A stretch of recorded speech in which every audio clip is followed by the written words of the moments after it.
Welcome to the ABI Snapshot, where we spotlight critical findings and the latest research from our global team of analysts. In this snapshot, we're speaking with Michael Amari, Senior Industrial Cybersecurity Analyst at ABI Research.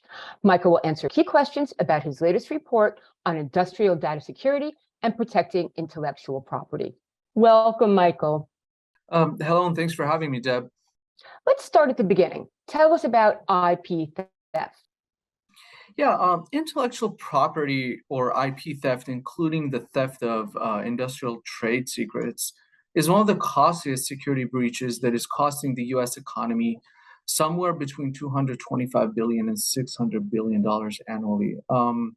Most contemporary IP forms are stored as IP-rich data via digital mediums, including cloud platforms, servers, and laptops. So it's really important to secure those digital mediums. One of the headlines coming out of your report is that cyber attack risks to IP-rich data will double as manufacturing IoT connections grow at a CAGR of 53% by 2026. Can you explain? Yeah, ABI Research forecasts that the manufacturing Internet of Things, or IoT connections, will increase by a CAGR of 53% globally, significantly expanding the vector of attack to obtain IP-rich data. How is the manufacturing sector vulnerable to IP breaches? In the manufacturing sector, IP breaches basically happen in three stages, namely during design, production, and post-manufacturing, when a product is in the market and can be basically reverse engineered, jailbroken, or copied. Most breaches happen via access to compromised data these days. Companies with higher R&D spending should especially be vigilant. Basically, a few clicks can neutralize many years of costly research to benefit from the first mover advantage in the market. With the embrace of Industry 4.0 comes opportunities and threats, including an expansion of cyber attacks. So manufacturing IoT connections increase exposure to IP theft by contributing to more points of entry and expanding the attack surface. In such an environment, cybersecurity providers act as IP gatekeepers by securing these sensitive data. Is there a primary strategy for protecting IP? Yes, protecting sensitive data is a primary strategy for protecting IP. Protecting data can be achieved by identifying, managing access, and encrypting sensitive data. Encryption is a very effective tool to protect IP, especially when IP is on the cloud and shared between a host of users. But encrypting all data and servers could impede workflows. More importantly, encryption does not work against insider threats, as we saw, for instance, in the Edward Snowden case.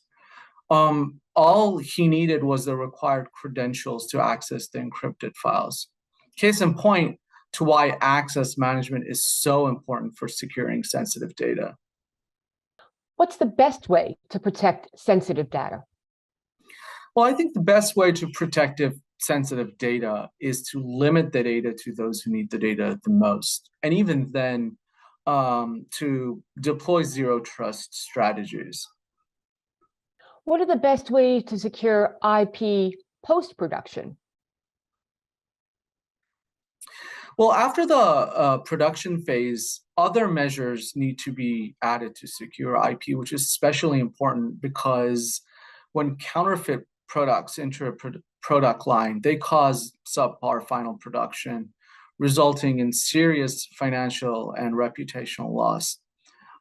These days, an array of anti-counterfeiting technologies such as DNA and glue coating, laser engraving of parts, security threads, anti-alteration devices, and radio frequency identification, also known as RFID, will help counterfeiting at this stage. In digital products, confidential computing technology protects data by leveraging a trusted execution environment in CPOs or protected central processing units, and therefore protecting business logics, algorithms, and analytical functions. So securing IP in industrial settings has many layers. Yes. However, securing IP in an industrial setting these days is increasingly related to cybersecurity. So basically data management and securing chips design. Um, Counterfeiters will still try to reverse engineer molds and steal industrial equipment designs. But the shift toward Industry 4.0 means that data is the main driver of IP theft. Molds can be still made in the United States or Europe instead of, let's say, China to secure them. But internet connections can't be shut down and brought back to the United States. So industrial organizations should take data management and security seriously. Thanks so much, Michael, for a deeper dive into our full AN 5579 Application Analysis Report, Industrial Data Security and Protecting Intellectual Property. Visit abiresearch.com.